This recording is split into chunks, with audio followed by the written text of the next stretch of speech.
My name is Elyse Wild, and you are listening to Women's Lifestyle Magazine, Inspired Voices. Hi, welcome back to another episode of Inspired Voices. My name is Elyse Wild. I am the editor-in-chief of Women's Lifestyle Magazine and the host of this podcast. I hope you're doing well. I hope you are safe and healthy, both physically and mentally. I am excited to get the podcast back onto a regular schedule. I was knee-deep in magazine production there for a little bit, and we have some really great interviews coming up for you in some future episodes. And I am really excited today to bring you a conversation with Dr. Kimberly Kennedy-Barrington, who graces our front cover this month, July. And when you look at our cover this month, you will see one of the most beautiful women I've ever seen in my entire life. Incredible smile, sparkling eyes. She is just radiating joy. And in this interview, we kind of kick it off by talking about that. I asked her, what is that thing? What is that that's radiating out of you that I can see in your picture that I am connecting with? And I'm sure I'm not the only one that feels that way when they see pictures of Kimberly, because she always looks just so radiant, and it immediately connects with something inside of you. Kimberly is a military veteran. She is a disability advocate. She has a doctorate, and she is a wheelchair user.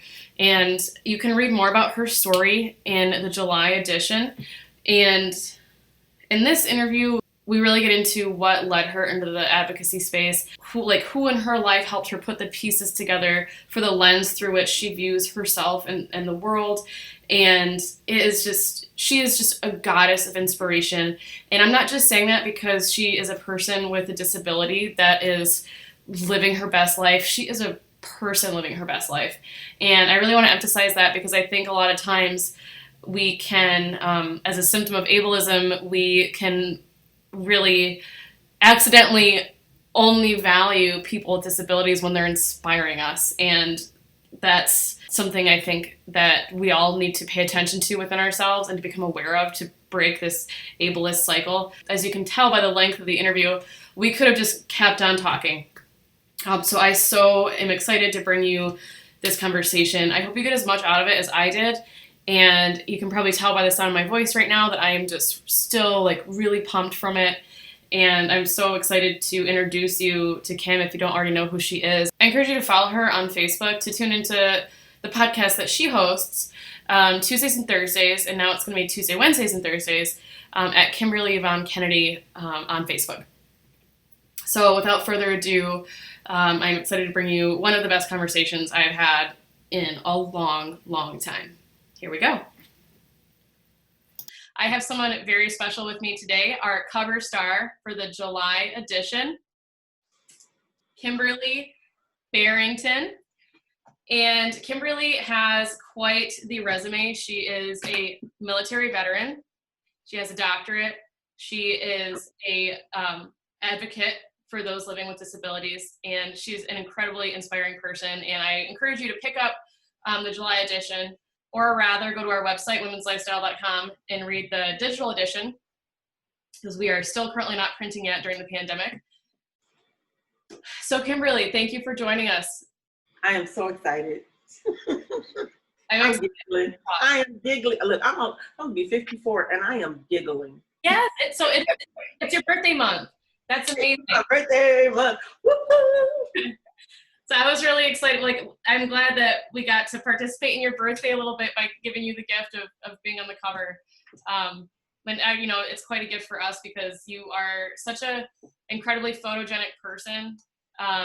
You're stunningly beautiful. And, when I was putting together our interview questions last night, I kept looking at the cover, and your smile, your eyes, you just are so radiantly beautiful. And any picture of you is that way, though. Even selfies on social media, it seems like you are projecting this joy and this purpose that comes across in your face.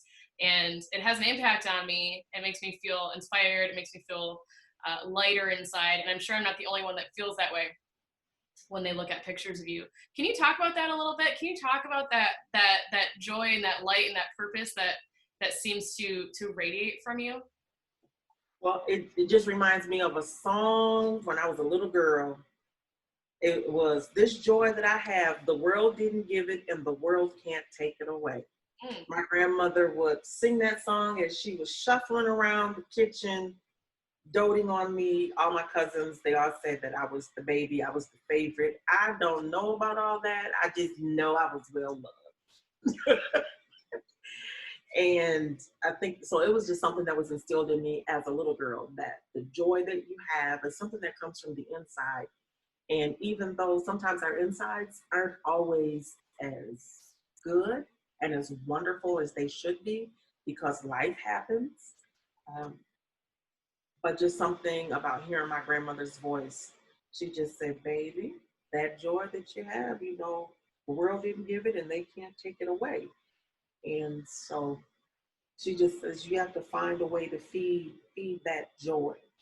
And one of the things that I know that feeds that joy is to tell something nice to someone that you don't know. Mm-hmm. And when you see that person's face light up, I promise you, it's almost like a drug. One of the things that I have heard a common theme for persons who used to be an addict is that first high that you get addicted because you want to chase it. Your body was just so pure before you did that drug. And as soon as it gets in there and, you know, there's that high that you get and you just chase it. They said you never get that first high like that.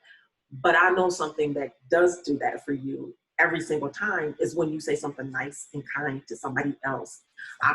I'm telling you, I used to go to the mall and I would find somebody who just looked mean. And I would go up to them and say, oh my goodness, you have the most beautiful hair color. And to see that stoic look just crack like porcelain, man, the high that it gives you, woo-hoo! And you're just like, oh, wow. And so even like on my worst days, and I had some pretty bad days in my life, I would just go and say, today my goal is to tell 10 people something nice about themselves. Wow. And every time I did it, it just said, whew. And just to get the response from the people. And I think the best one was this lady when I said, you are so beautiful to me. She broke down crying and she says, you know what? I think it's been 5 years since anyone told me that I was beautiful. Oh my goodness. And wow. I think that was the highest I've ever been. Yeah.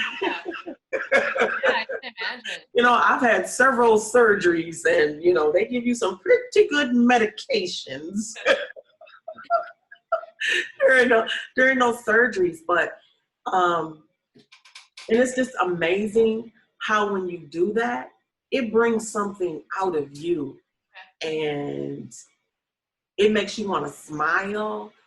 It makes you want to be happy. I mean, happy for real. Smile for real. Yeah. Because we all know that we can have our coping mechanisms.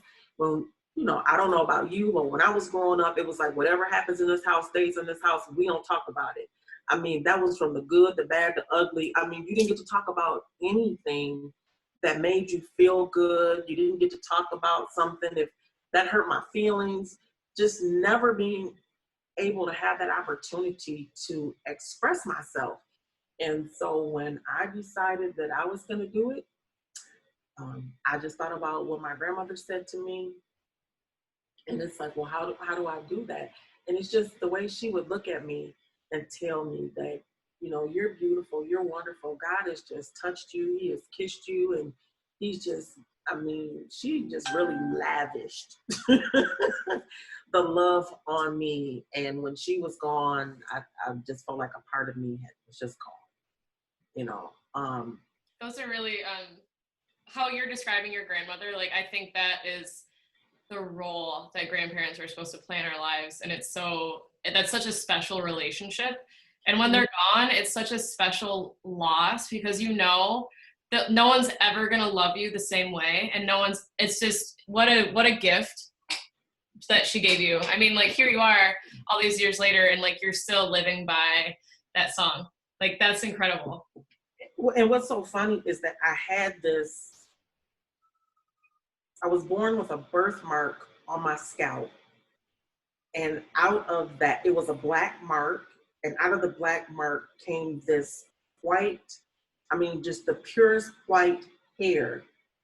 And it was beautiful. It was straight. It was just Oh, wow. not the same texture as the rest of my hair. Let's just put it that way. And I think that for me, when I got sick and my hair started falling out, that's what probably bothered me the most, was that hair was gone, you know, that it was leaving. And that was the one thing that my grandmother said, that was God's direct connection. Oh, I think I'm going to get emotional right now.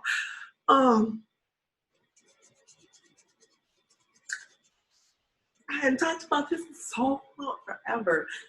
I haven't verbalized it. Thank you for sharing.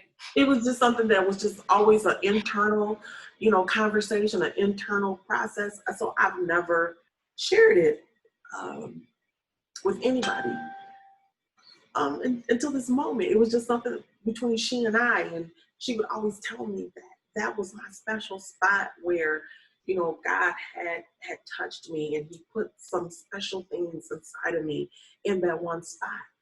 And it was just gonna go all over. And yeah,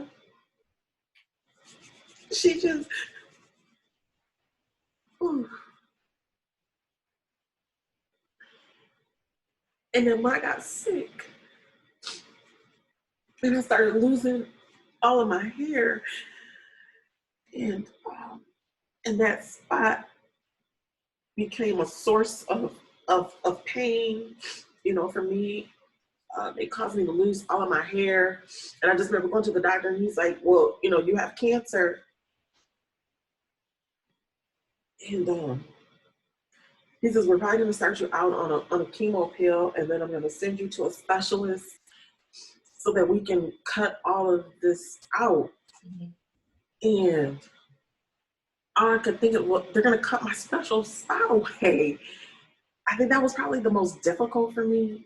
That must have felt like such a deep loss. I mean, that's really, and also it sounds like one that was really private and not something that you could relate to other people.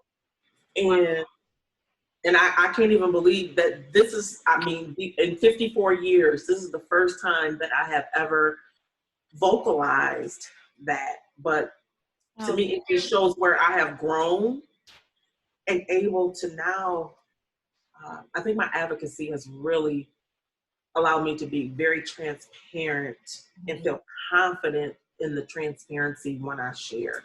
Mm-hmm. But I'm grateful that it was with you, and then it was at this time, and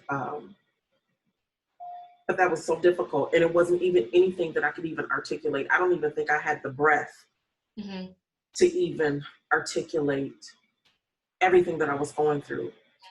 I mean, I wasn't in the best marriage, so it wasn't anything that I could communicate, you know, to my spouse. My kids were way too young to even understand. And the trust level was not there to share something that deep. Mm-hmm. So it was something that I went through by myself. Wow. How long ago was that? I started losing my hair in like 2007. Going into 2008. I didn't have my first head surgery until 2009. Just the time that it took, you know, all of the testing.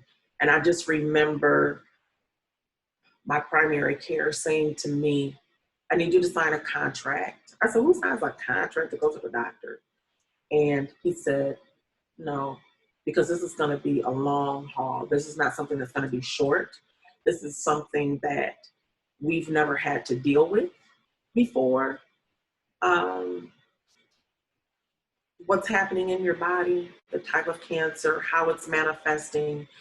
And the only thing I can tell you is that we practice medicine, and you and I are going to do this together. I'm not going to have all of the answers. You may find something that might work, and we're going to do this together as a team. And what's going to be the most important, and it's probably what has helped me to get through a lot of what I get through in life, was that he said, you're going to need somebody who's going to be Team Kim. Mm. He said, because it's not going to be the cancer that's going to take you out. It's going to be your attitude. Wow. Yeah. Wow. He said, and those that are around you. And it is imperative, because this is going to be such a long haul, because we don't know everything and why and the how it's going to affect your body, that you're going to need a team. Yeah, that's quite, tell me how that comment changed your life. I mean, and that's also really, that's a really empowering thing to say to somebody, of just like telling them like you need support. And if you don't have it sounds like he was saying, like, if you don't have it, you got to get it, like find it so that we can do Absolutely. That. He says, and I'm not talking about a yes team. I'm talking about a cheerleading team. He says, and there's a difference. You know, you don't want anybody that's just going to be compliant to everything that you say. You're going to need somebody to challenge that. Hey, this is the information that you got. You know what, Kim? I don't think that's right. How about we go look and see? Let's go look through the medical journals. Is there anything that you can eat? Is there anything that you can take? Is there anything that you can put on? Do we need to change the color of your house? Do we need to change the color of clothes you wear? Yeah. I mean, what is going to create the most positive environment for you? And one of the things for me was, I went to Proverbs 31, where it talks about, you know, the Proverbs 31 woman. And purple has always been my favorite color since I was a little girl. Oh my gosh, my favorite color. My room was my mom finally, by my senior year, I said, really, I'm getting ready to leave. Now I get to paint my room purple, really? You know, so my bedroom was purple. The clothes I wore, I knew early that I wanted to join the Navy. So if you read my yearbook, all of my friends wrote in my yearbook, "Oh, girl, you know, enjoy the Navy. You're gonna turn that to purple too, and a purple Navy swimsuit." And oh my gosh! So of course my bathing suit was purple and black. That's so funny. You know, I mean, just purple was just me, and but it never really set in why I chose that color until I got to that point. You know, when he said, you're going to have to get a team together, that I had to sign this contract saying this was a team effort. And he says, and anybody that comes alongside you, you know, you can type up your own contract if you want to. He goes, I would highly suggest it. He goes, but you need to know that life is 90% of how you respond, 10% of what, he says 10% of what happens to you, but it's 90% of how you respond to it. He goes, if your response to whatever happens in life is from a positive place, and you have a team that you can go to process, he goes, there's nothing you can't get through. He says, and even if you do die, you know, he says, so let's say this. He says, even if you do die, you don't have to die a horrible death. He says, you can enjoy yourself up until it's time to give that last breath. Wow. You know, so it doesn't have to be a sad story. And he was like, and I am excited to even be on this team just to see where things are going to go with this. What an amazing doctor. Oh my gosh. And I'm telling you, it was the trajectory for almost everything in my life. You know, it took a while for everything to come subject to that word that I received back in 2008. But I see how that seed was planted it has grown, it got watered, and God has given the increase. And that's scripture. You know, he says it takes one to plant, another waters, but it's God that gives the increase. And when I see how the increase has come in my life, it is just phenomenal. I'm sitting here talking to you. You know, I'm on the front cover of, you know, Women's Lifestyle. What does that mean? The lifestyle for women. And here it is that I am now this disability lifestyle expert because of a seed that was planted, you know, one by my grandmother. And then, you know, it was sometimes watered, you know, there was a little droughts in there. Woo, the famine came to the land. And, you know, and then for him to say that to me, and now how it's just so instinctual that boom, I always have that team. I was thinking about this. What do you guys think about this? Yeah, oh my gosh. You know, and everybody gets to come in and be a part of the team at some point in time. You know, you came alongside and became a part of the team.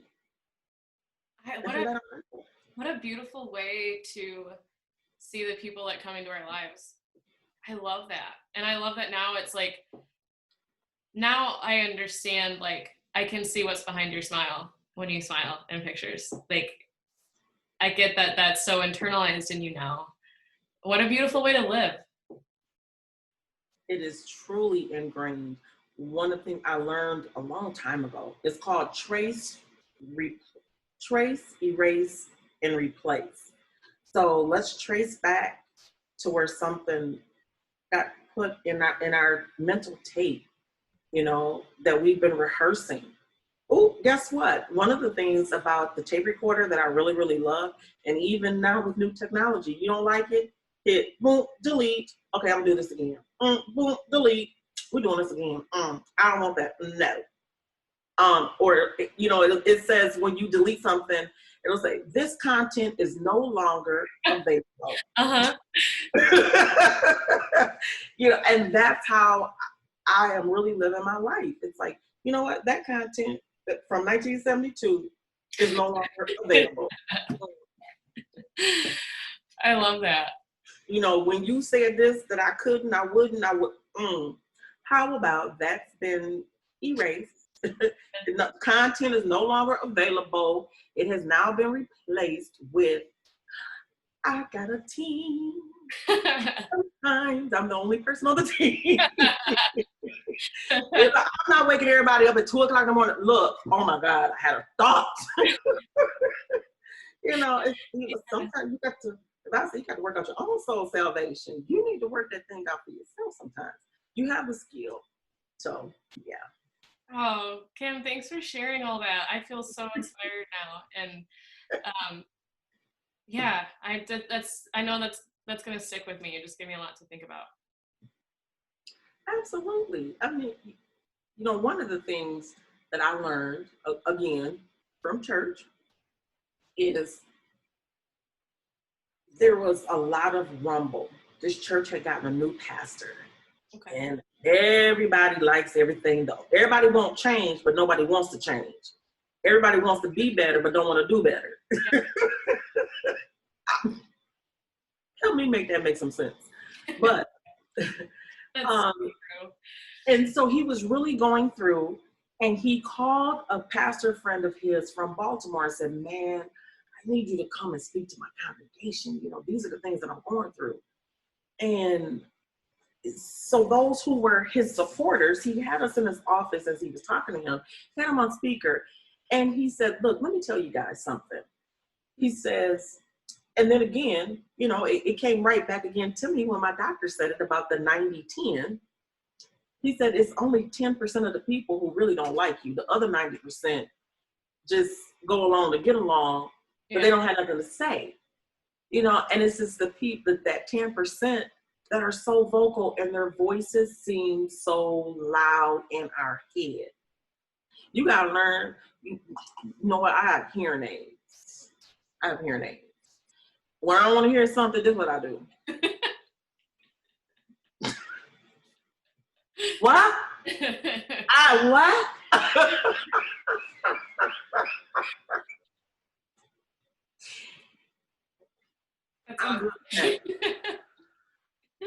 Okay, not the yes. I'm good at that. I would take them out in a minute. Oh, I didn't hear you because That's so funny. I didn't hear nothing. I can have them in, and you know, I can control them from my iPhone, and I can push the little button.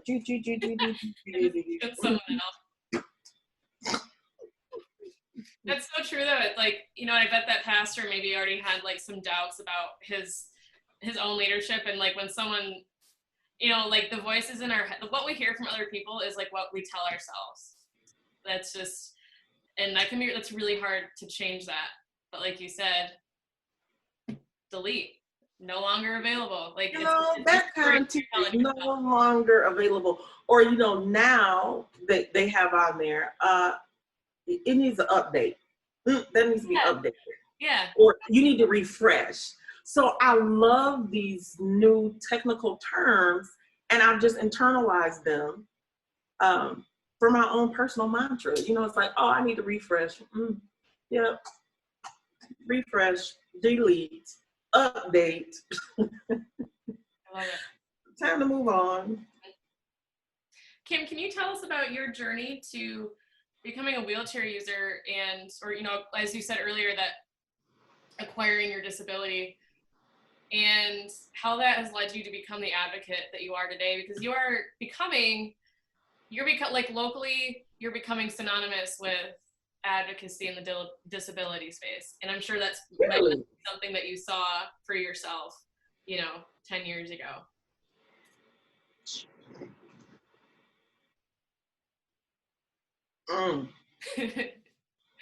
Okay, hold on.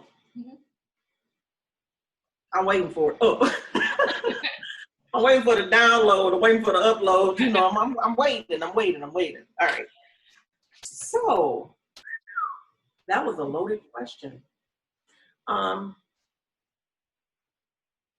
We always take experiences as being either good or bad.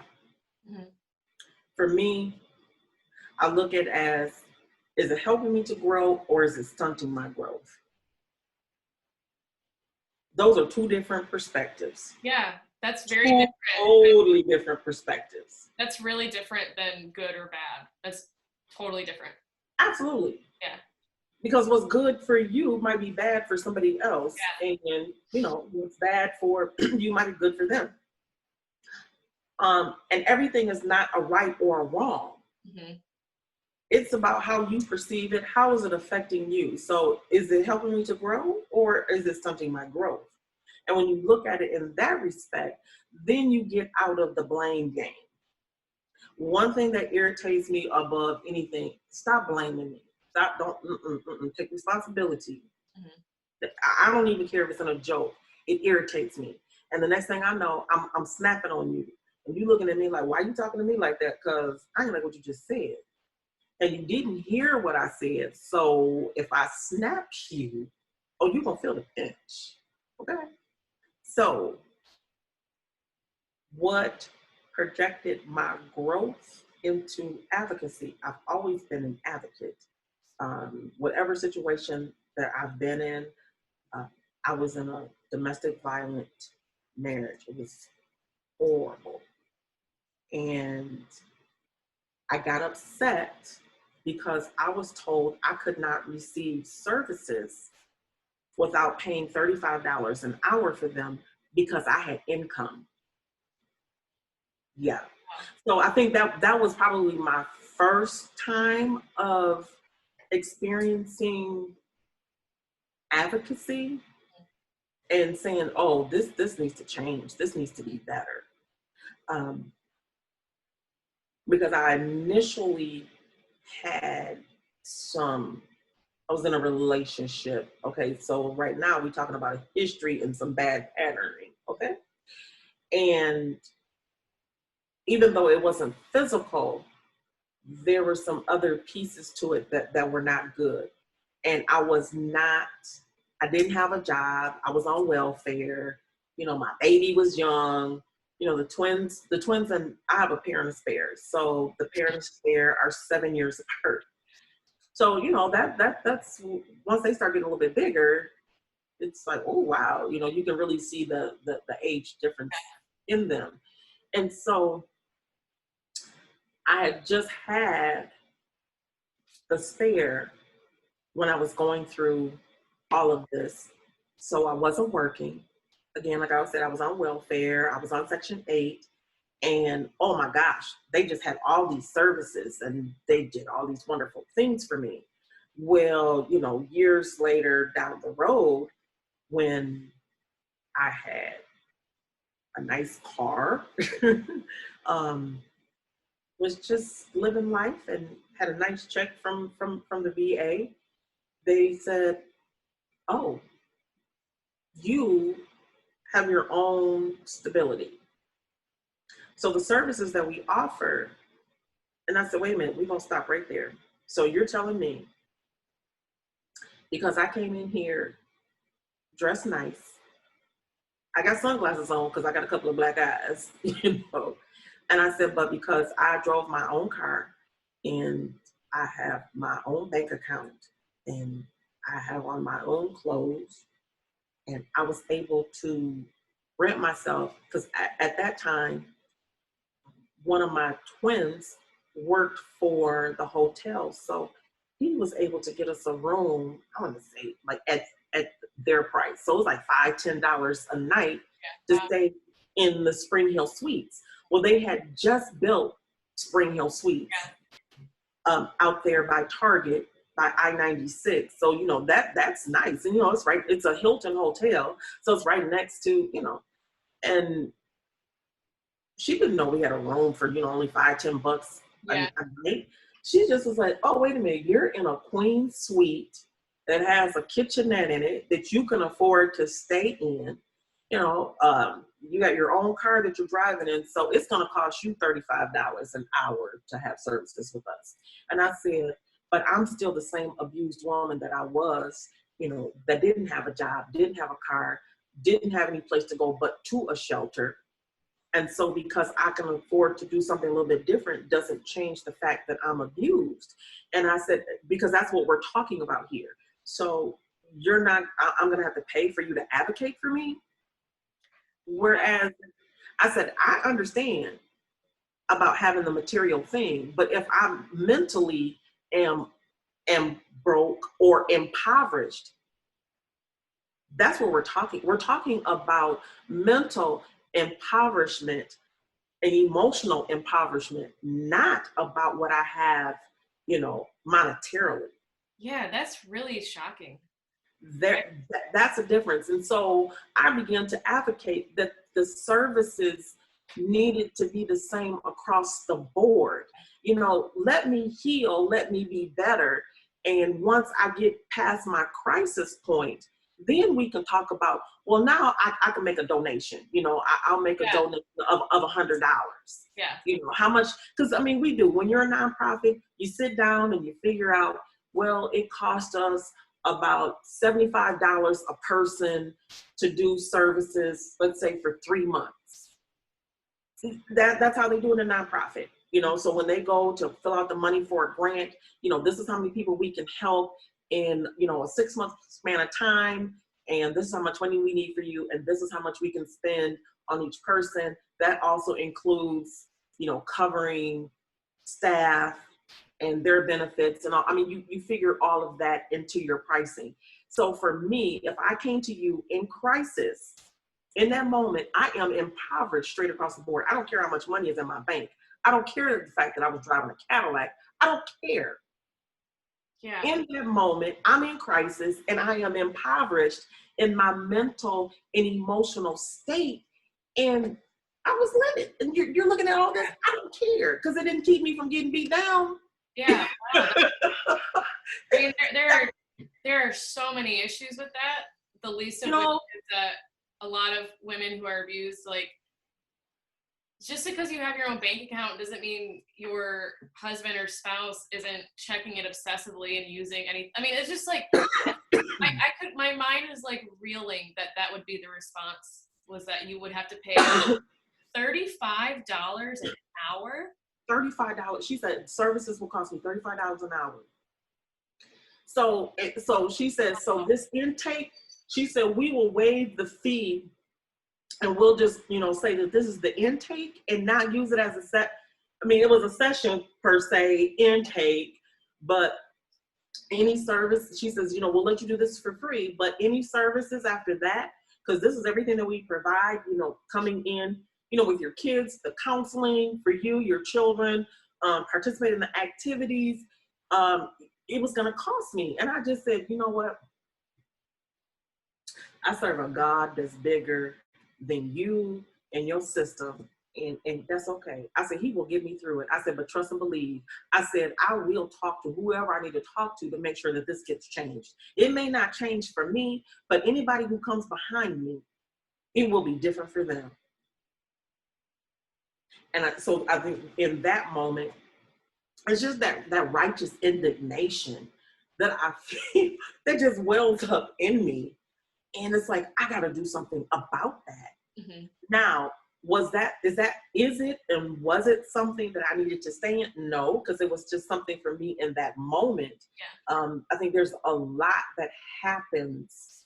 Oh, I just didn't have the energy to be an advocate in that respect and all of the changes that need to happen. There's a lot of personality that comes with advocating for domestic violence.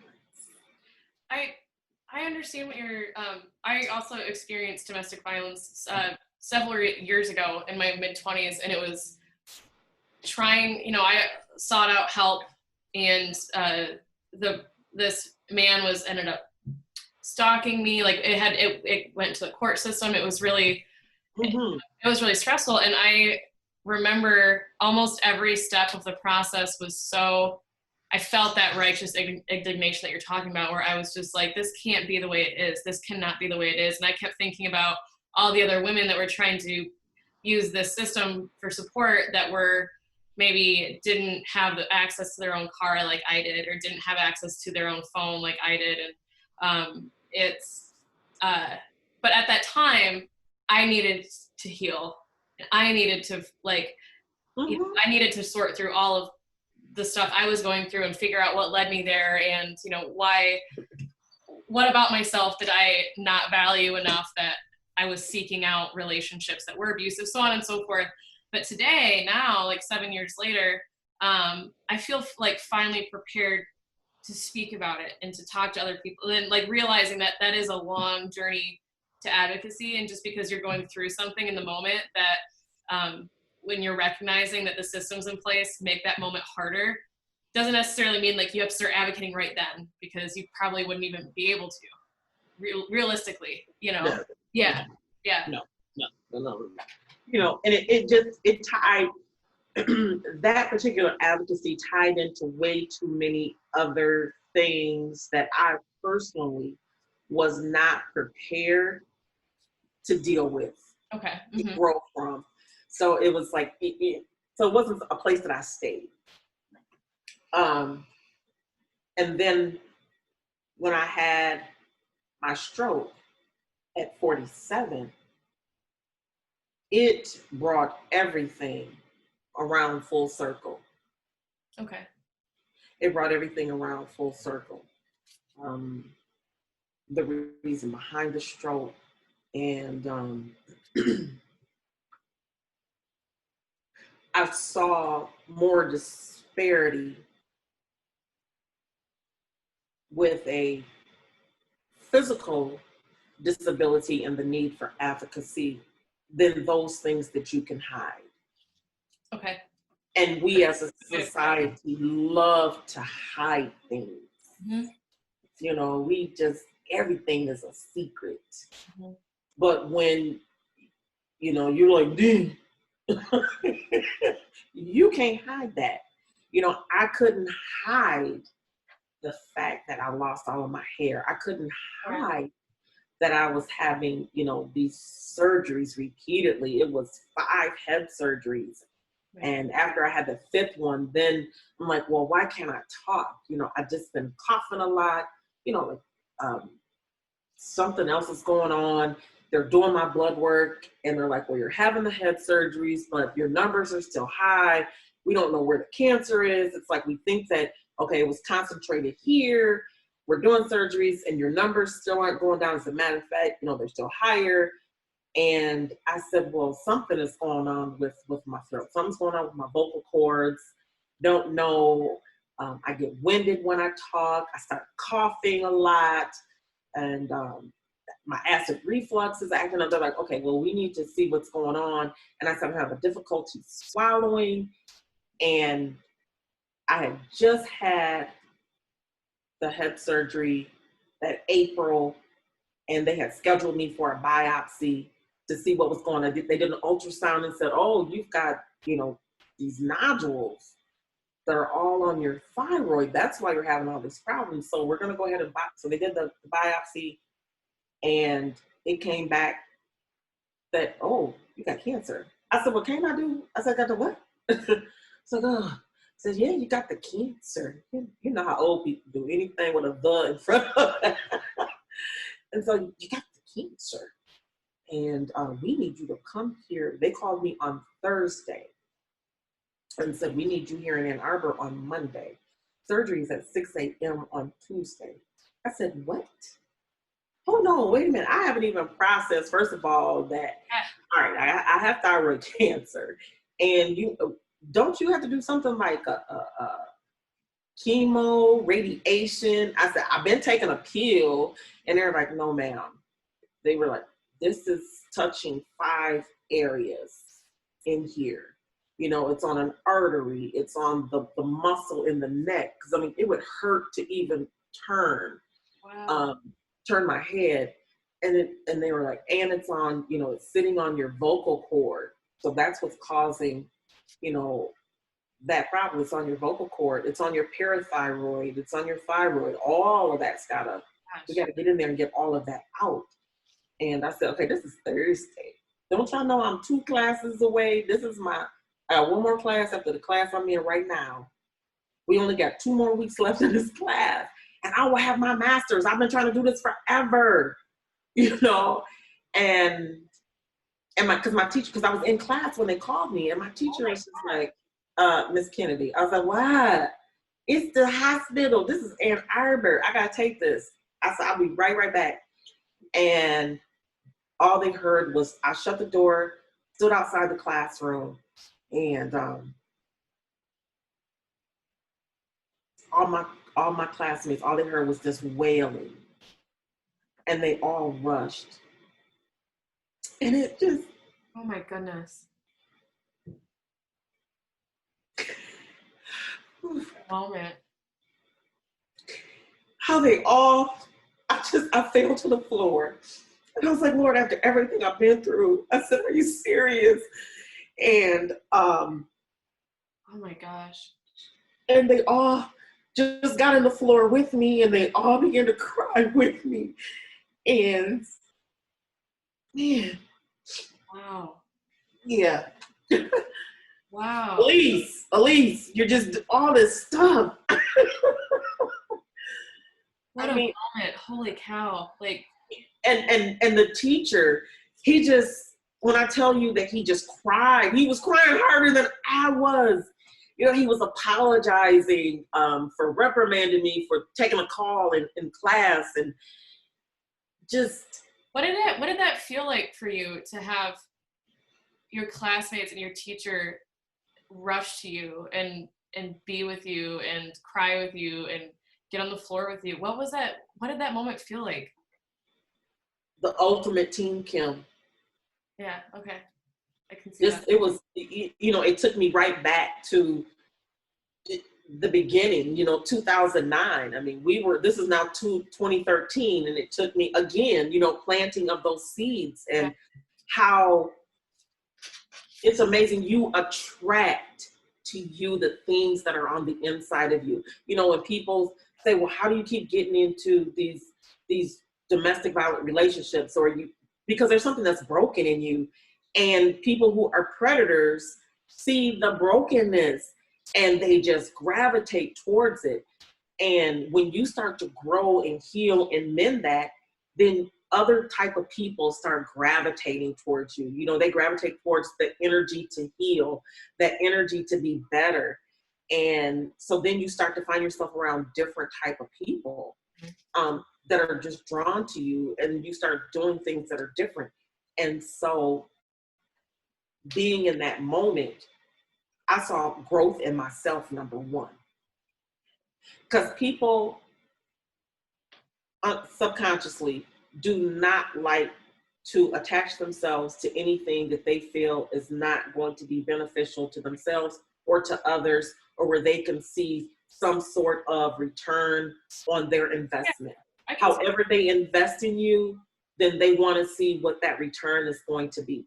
And it's like, if we invest our energy of our time and our prayers and our support, we know that she's going to get through this. She's going to come out of that surgery and it's going to come back and just tell the whole world and really inspire all of us, so that when we get to one of those deep, dark places, we know, yes, she's been there, down there in that valley, and she got out. You know, so in that moment, that's what it felt like. Like, man, we want to help her, because we know that if she's got all this energy with all this other stuff, then when she gets through this, man, if my big toe hurts, I can call her. When my big toe hurts, you know, I can call her, and yes, she's gonna. And it's just amazing how they got down and went to God on my behalf to say, you know, this vessel is I think we're all worthy, but when someone can articulate that in prayer for you to be better, to be healed, and it's just phenomenal. I guess yeah.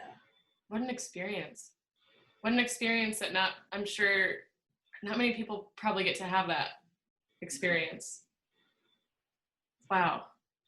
And what vulnerability too, like, that everyone, like, it sounds to me, the way I'm interpreting when you're saying like your team, I'm interpreting that as like, we're all gonna be vulnerable together and get through this. And vulnerability is, like, again, like you said, like, we love to hide, we love to pretend, and you know, it's our instinct, and you really have to fight against it. And vulnerability is so freaking uncomfortable, but it's such a beautiful place to live in. It's such a beautiful place to live in, especially with others. Like, that's what a moment of all those people being vulnerable and all of you collapsing and being like, we're gonna do this.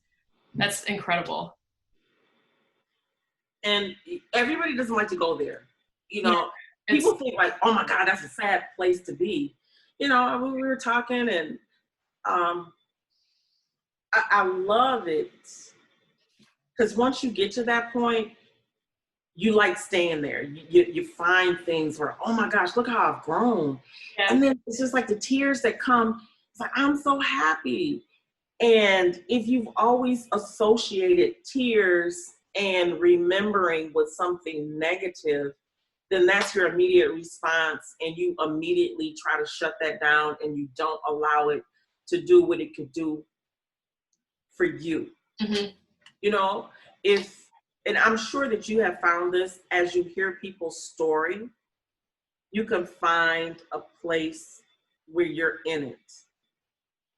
And sometimes maybe the role that you played in it in another area wasn't the best you. And so it's like, I don't want to be in that moment with you. Yeah. But if you stay with me long enough, you will experience more positive moments in that. Like today, I promise, having had a stroke and really getting into the neuroscience of it has been extremely empowering for me. Because like today, when I talked to my chiropractor, this was our first time actually doing it telehealth. Usually, I mean, from day one, they told me I was spoiled, because like, you're the only one that has been coming into the clinic, because you know everything has been shut down. Yeah. But I have been I've been blessed to still go and have all my appointments.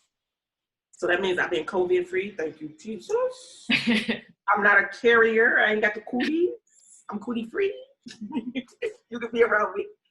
And so today, instead of having the actual appointment, which I really, really needed, but we got to have the conversation about it. And it was so good. So good. It was almost like being in a therapy, if you want to picture this, a neuroscientific therapy appointment. Who does that? That's cool. Who's one of those? And so what we talked about was me not having the services and how has it affected my body. Because when I tell you, I have experienced everything so that I could be the best that I can be. Because you need stamina in order to advocate. Mm-hmm. So it's like, where are you going to get that stamina from? So I do all of these things to make sure that I have, good stamina for me. I take care of me very well. And one of the things that happens when you have a stroke is you mess up all of your neural mapping that's in your brain. So there might be some signal, but it's not coming through. And if there's nothing, then you have no movement. If it's broken and damaged, then the signals that come through are just, it has your arm doing like this when it's like, what is wrong with you? Why I can't control that? Okay, well, it's trying to do something, but the connection is so poor that that's the best that we can get out of it. That makes sense. Yeah. So what happens is with all of the medical things that I've been doing, like with acupuncture and the chiropractor, is that we create a new pathway. We know this area is damaged. We look to see, is there any repair? Nope, there's nothing that we can really repair. But your body has what is called muscle memory. It has a memory of what it used to do, but doesn't have the connection from the brain to make it do what it needs to do. But I got some sort of memory. So once that memory runs out, you got to figure out how are you going to redirect it. So what they do, there's so much, they always say that's why Martians come down and they say that we're not the most superior race because we don't use all of our brain. And it's true. So what we did in acupuncture was find a new pathway in the brain to talk to my left side. That's amazing. And when I tell you, and so today we talked about the neuroscience of it and how I've been experiencing all of this heaviness because I haven't been able to do the cupping, the needling, we do like a TENS unit where they stick needles right into the muscle and the nerves, and then they attach electricity to it. And then they put a mirror side on my right side of my leg so that right the same spots where it needs to be in my left side. And then they pick spots in my brain that, okay, we want to start new mapping right up here in your frontal lobe. So we're going to put the needles in to talk to that. So as soon as the electricity hits those needles in your leg, it's going to send a signal to your brain to say, okay, this path is dead. We need to go. Let's find a new path. Oh, we found one. And then it finds it. And it's like, oh. That's amazing. Yes. So now I have all this extra. So now it's not happening. It's like, okay, it just went dormant. What do we do now? So today we talked about the neuroscience of it, that these are the things that you can do to stimulate, and it's coupled with an activity. And guess how does that translate into real life is that we have to have an idea. And with the idea, we have to put an action to it. And what is that called? That's advocacy. Once we have an idea and we put an action to it, now we've begun to advocate. And so because I have damage up in here in my parietal lobe, then it's like we have to do what's called a new neural mapping that is in a positive pathway. So all of this helps me to be who I am, because as I'm healing my body, I'm healing my mind, and then it takes me into, this is how I can advocate. So what our show does, the first 2 days, the Tuesdays and the Thursdays, what we've done in those 17 shows is that we've done some new neural mapping with how accessibility is, whether it's racial, you know. So for me, I'm a veteran. There's a lot of sexism, you know, that, and I like that term, you know, the ism fighter has been the new thing that everybody's gonna say, oh, she's the ism fighter. And I like it. And where does that come from? It's like, okay, because I'm learning these new mappings. So we find different ways to make things work. And how do we do that? One is that we start having these conversations. We start telling you this is not quite right. We need a new map on how we do it. That was a really, really beautiful way to put it. That was an amazing analogy. That's so cool. We got to find, you know, and if you look at it, they're using the term re-engaging. And I was like, oh, well, that's what I do with my body every day. Yeah. You know, we got to re-engage. Oh. You know, how do we find a better way to re-engage, you know, with my body? And what is it that I can do? And so what is it? It's the system of the body. So the system starts up here, the head, the brain. And then, so what are we doing? We went to all of the big entities. So one episode was the census, stand up and be counted. This is the importance of doing the census because it's going to change the systematic way, you know. And what is it? We have systemic racism, systemic ableism, systemic sexism, systemic classism, and we got to change that. So we go to you and we say, okay, this is how we're going to remap all of this out. And I live it out every single day. I live in a community that I am the only person of color. So I remapped this. Now, hopefully other persons of color will feel comfortable to say, oh, I can live out there. Why? Because I created a new pathway. Mm-hmm. Just like I'm really, that the metaphor that you're using of the creating pathways, like that is such, I know that's just blowing my mind right now because it's so clear. And I love the way that you're using it. And it's such a great way to communicate the work of advocacy. Like, I drive, people are always amazed when I pull up and I say it, and I promise you, I didn't even look at this car, never even thought about this car.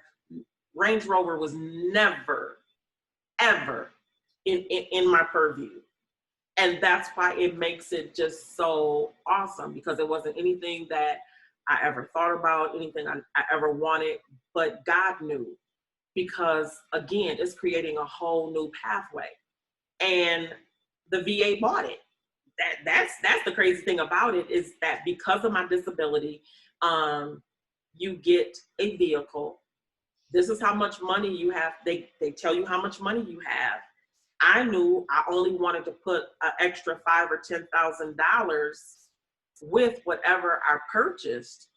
I wasn't going to go over that, but it was just amazing that for the amount of money, and I did, I only had to put down, I only had to kick in, I think it was $5,678.75 to be exact. And with what the VA was going to pay. So when I took the car off the lot, it was paid for. So I have a paid for Range Rover. But it wasn't to say that I have that. It was to create a whole new pathway for persons with disabilities and how people perceive them.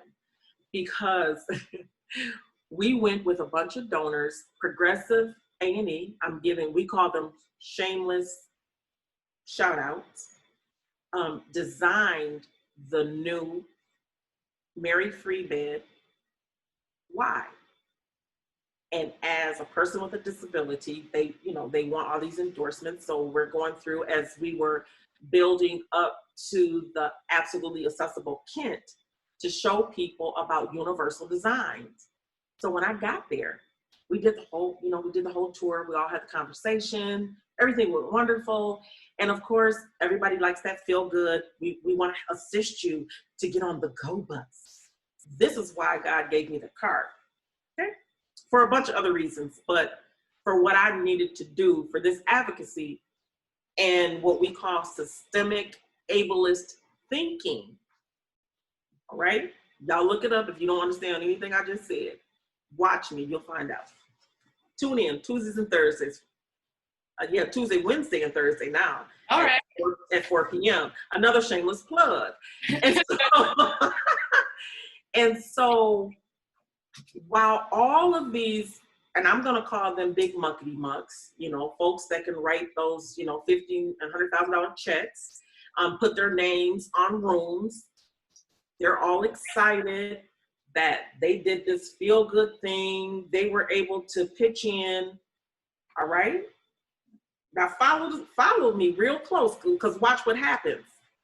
So we get to the end of all of this. They think I'm wonderful. Oh, I'm Dr. Kennedy. Wasn't married at that time. So it was like, oh my gosh, Dr. Kennedy, blah, blah, blah, blah, blah.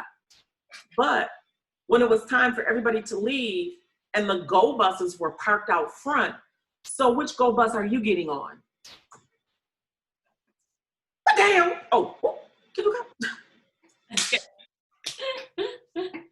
You see what I'm saying? We did all of this. I'm Dr. Kennedy. And then you're gonna ask me what go bus and am I about to get on? I said, oh, I'm parked over there. So I said, so if y'all can push me down there. Now I said, just push me down there. I said, we'll be fine. I said, because I'm getting a little tired. This has been a long day for me. And I said, I'm starting to feel it in my body. They're like, oh my gosh, anything that we can do to help you, we would love to. You're just so wonderful. So you're not getting on the go bus? No. So just check it. You got a van down here? Is somebody waiting down here with a handicap accessible van? I was like, I don't think so.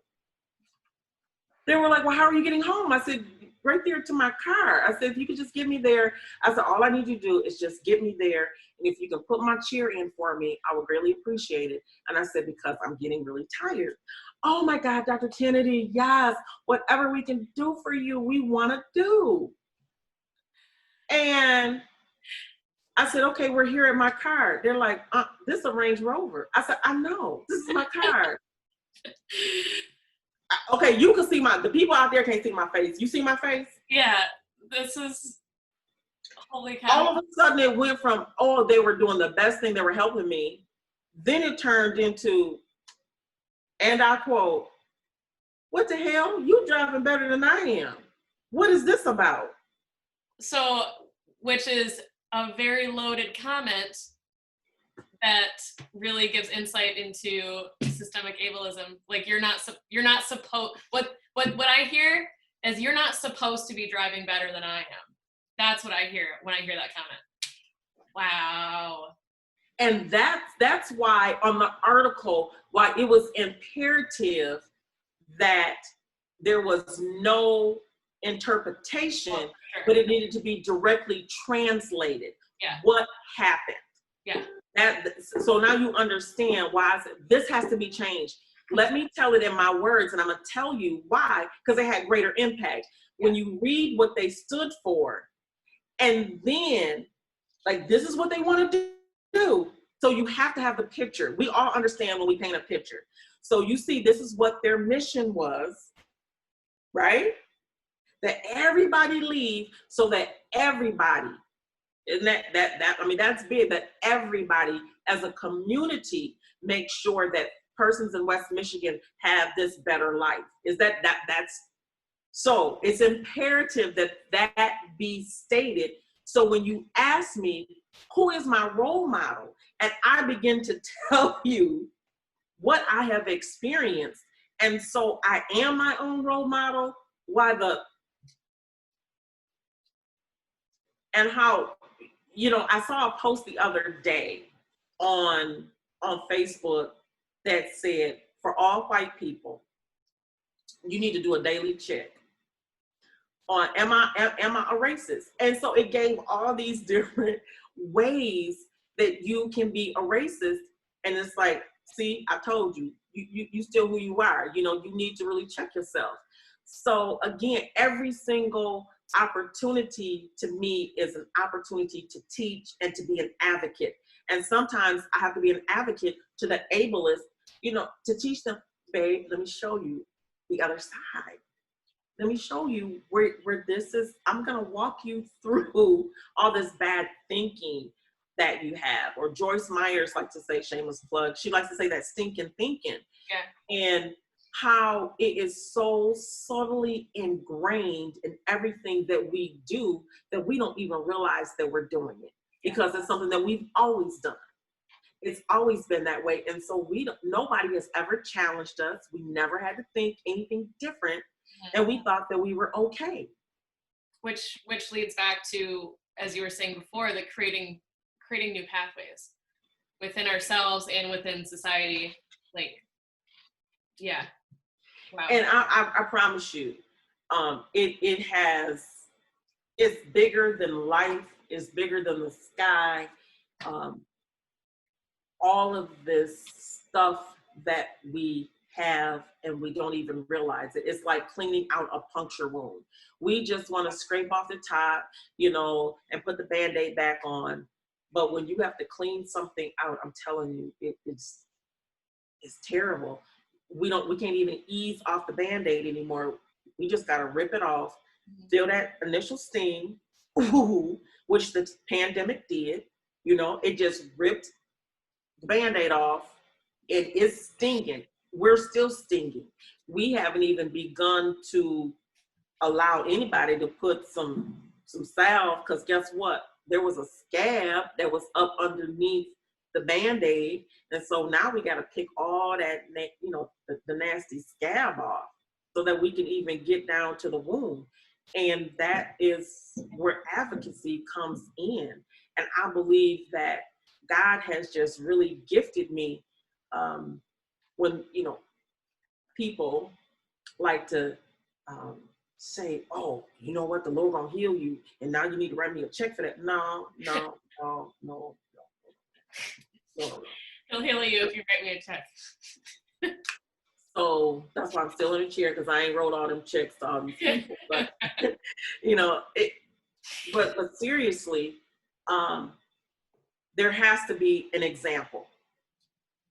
God doesn't remove every single thing. If we go back to Paul is a writer that all writers crave to be like. Because, I mean, there are experiences that he didn't even have, but he can write so fluently and give such great instruction in his writing. I mean, he is like at the very top of, or who are some of the best authors of a book? And we have to say Paul is. But it took that road to Damascus experience. And guess what? When he got up off that horse, he wasn't the same man that used to ride the horse. Now he had a disability. They never said, we know that one of his disabilities, that his sight was taken away, but God gave him insight. For him to speak on anything, if you ask him a question, he had a right now ready answer that was relevant back then as it is today in July, 7th, you know, at, was it 11 o'clock now? Probably 11:30. So yeah, I mean, his word carries, it has merit, just like the doctor's word had merit, and it's been carrying me since 2008. You know, and this is now 2020. So there are certain things that, you know, that can be said to us that is just so prolific. But again, it just shows how it's okay for you to be disabled in Mary Free Bed, because that's what we equate with disability, and the fact that, okay, well, now you can get some better exercise, or, you know, you can be placated for your 2 hours that you may spend there, but then I want you to still go back to your disabled life. Yeah, like this, you know, this is where we're comfortable with you being disabled in this space. Now go back to Go back wherever you were. Yeah, You know, yeah. wherever disabled people live, wherever they do, get on your little go bus, go back to your little life.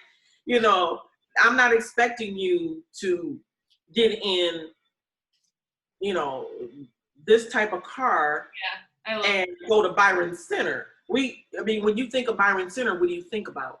I think about money, white suburbia. That's what I think about immediately. What a I love that moment with the Range Rover. That's so powerful, and like, by doing that, like, you're creating a moment like someone otherwise probably would not have to realize that, like you said before, like that stinking thinking, that thinking that is so pervasive that we don't even see it. Like, that's pretty incredible. That's for those of you listening, my cat is behind me, and she's crawled under the sheet on the bed in my office. And all I see was like, she got something about the, you know, I felt like we were in a scary movie. We on the phone, girl, and then all I see is this thing. The covers are just moving across. Oh man, it's been. Oh my God. Come here. You need to get from up under the thank you. All right. there we go.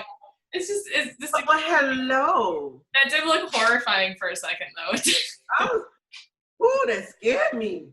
And my granddaughter said, that scared me, Nana. That scared me. Oh, so don't you wish they would just like never learn how to like enunciate, so they'd always talk that way? It's so cute. No, it's so cute. She said, it scared me. Oh.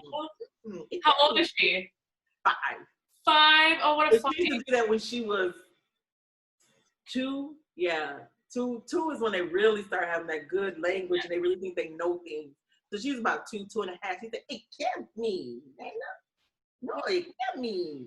What a pumpkin. It's so cute. You know, but it's those aha moments that people find out about themselves. I mean, you celebrated me as long as you could keep me crippled.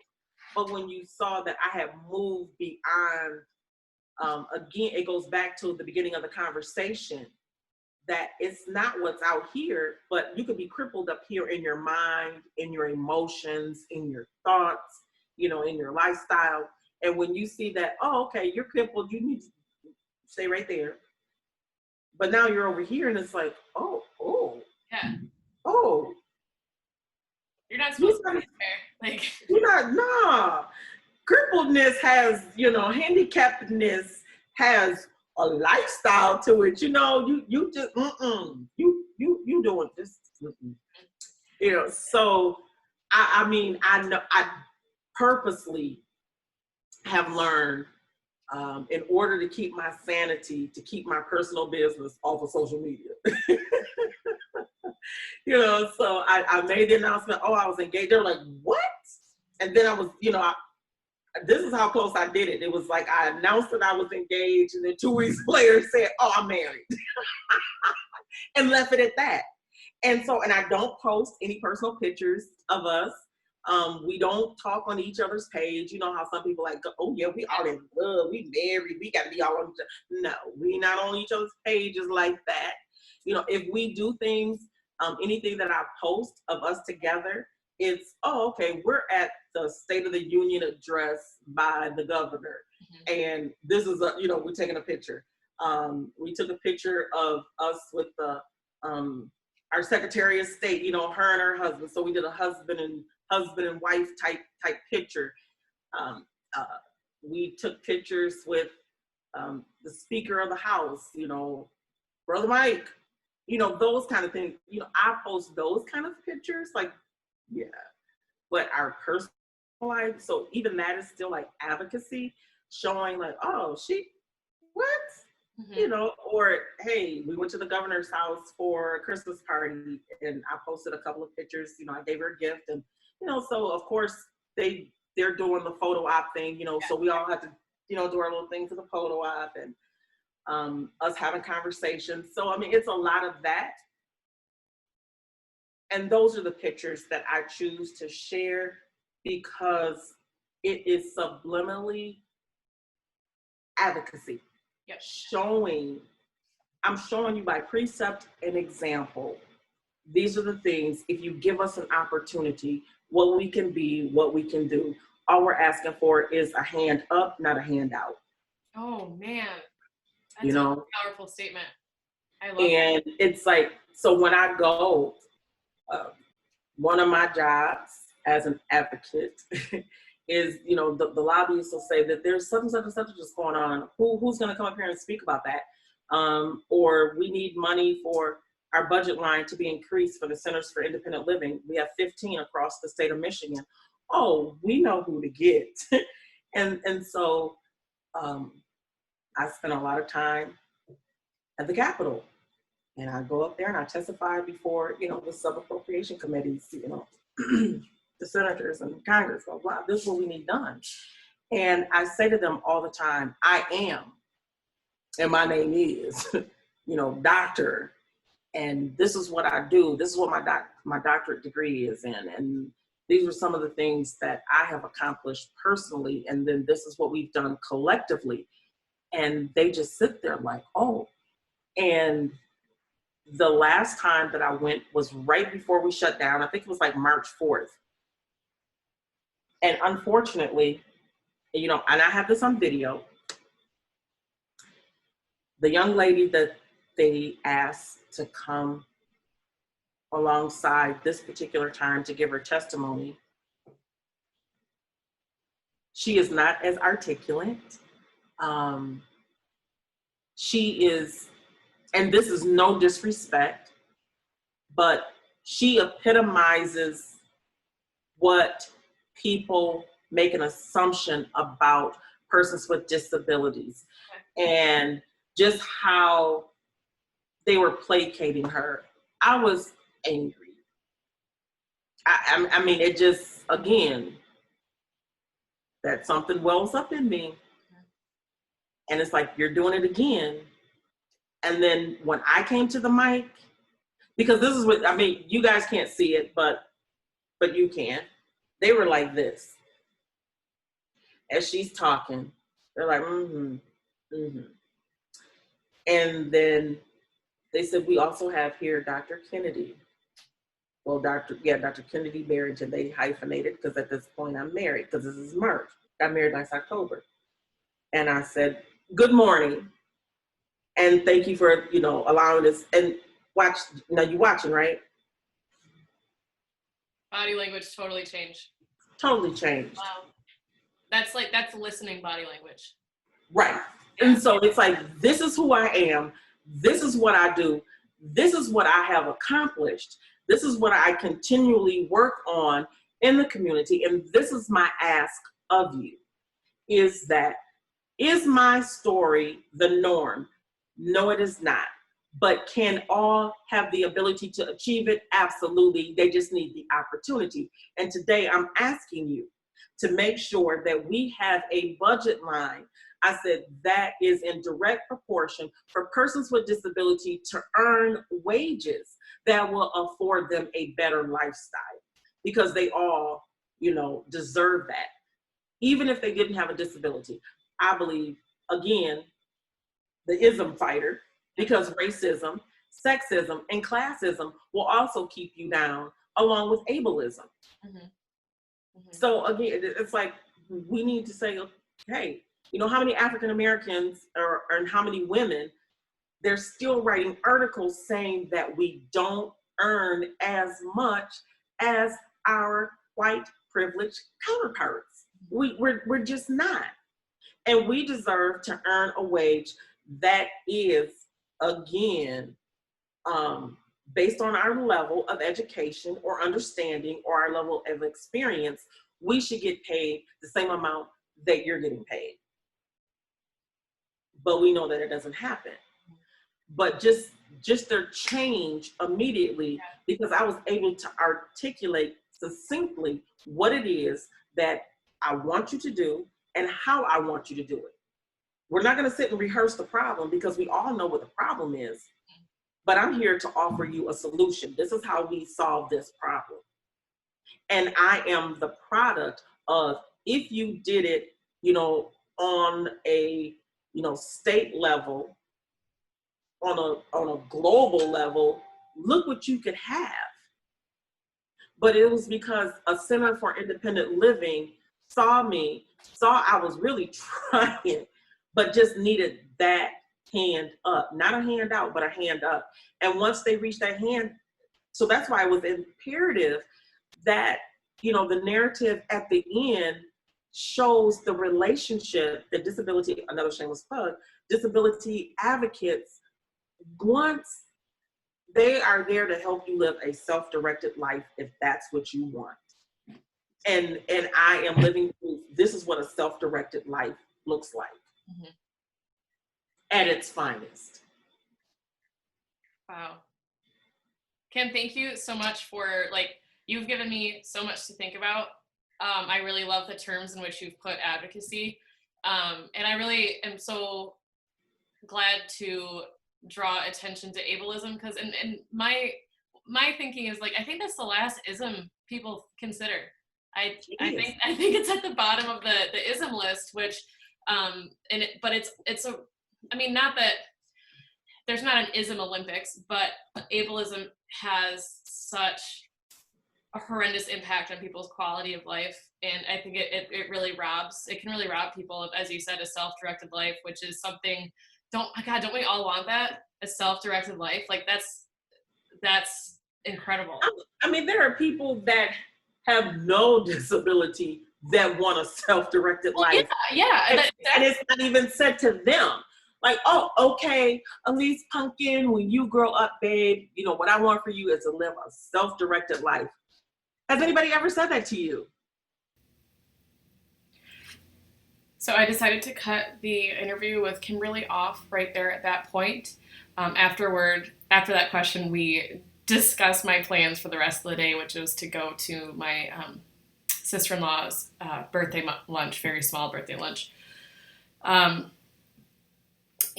I wanted everyone listening to think about that question. Has anyone ever said to you that they want for you to live a self-directed life? That question really knocked me back, and my answer to that was no. And I've been thinking about it since yesterday when we recorded this conversation, and that's such a powerful thing to say to people and to give people, and it's such a powerful thing that we can give each other, is the ability to live a self-directed life and the support to live a self-directed life. So those are my thoughts. So I leave you with that. I hope that this conversation inspired you as much as it did me. How freaking amazing is Kimberly? I encourage you to keep up with her on her Facebook, tune into her podcast, go to womenslifestyle.com to read the July edition, in which we have an interview with her where you can learn more about her. I'm really grateful that she is in our community doing the work that she does. Something I've been thinking about yesterday as well, since we recorded this, is the way that she framed advocacy in creating new pathways within ourselves and within our communities and within society as a whole. And I love the way that, I just love that metaphor, and it makes so much sense. And I think for people who may be intimidated by advocacy, or maybe I don't think it's very uncommon for people who aren't marginalized to feel like advocacy work might be blaming them, or that they might have a sense of guilt around social justice work because they are a part of the population that has benefited from these inequitable structures for so long.